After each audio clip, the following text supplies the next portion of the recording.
રક્તદાન એ માતાના સૂત્ર સાથે કતારગામ ખાતે શ્રી કુપાઈ માતા મંદિર ટ્રસ્ટ તથા સમસ્ત કતારગામ તળપદા કોળી પટેલ પંચ દ્વારા સુરત રક્તદાન કેન્દ્રના સહયોગથી રવિવાર ભવ્ય રક્તદાન કેમ્પનું આયોજન કર્યું હતું। સુરતીઓ સેવાકીય કાર્યોમાં અવ્વલ હોય છે ત્યારે શ્રી કુપાઈ માતા મંદિર ટ્રસ્ટ તથા સમસ્ત કતારગામ તળપદા કોળી પટેલ પંચ દ્વારા સુરત રક્તદાન કેન્દ્રના સહયોગથી રવિવારના રોજ કતારગામ ખાતે આવેલ ડેરી ફળિયાની ભરતનાથ મંદિરની વાડી ખાતે ચતુર્થ રક્તદાન શિબિર તેમજ ફ્રી મેડિકલ કેમ્પનું આયોજન કરવામાં આવ્યું હતું।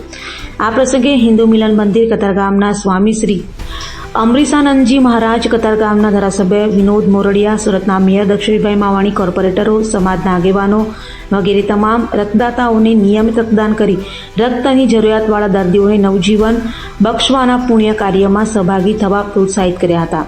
રક્તદાન શિબિરમાં rubber girl of India Anvi ઝાંઝુરકિયાએ વિવિધ યોગાની કૃતિઓ રજૂ કરીને સૌને મંત્રમુગ્ધ કર્યા હતા।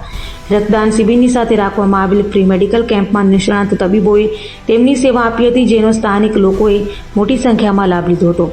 આ મહા રક્તદાન શિબિર અને મેડિકલ કેમ્પને સફળ બનાવવા માટે શ્રી કુપાઈ માતા મંદિર ટ્રસ્ટના ટ્રસ્ટીઓ અને સર્વે સભ્યોએ ભારે જહેમત ઉઠાવી હતી। તો આ શિબિરને અંતે 257 રક્ત યુનિટ એકત્રિત કરવામાં આવ્યું હતું। સુરત રક્તદાન કેન્દ્રના PRO નિતેશ મહેતાએ રક્તદાન શિબિરના આયોજકો અને તમામ રક્તદાતાઓનો આભાર વ્યક્ત કરી અભિનંદન પાઠવ્યા હતા।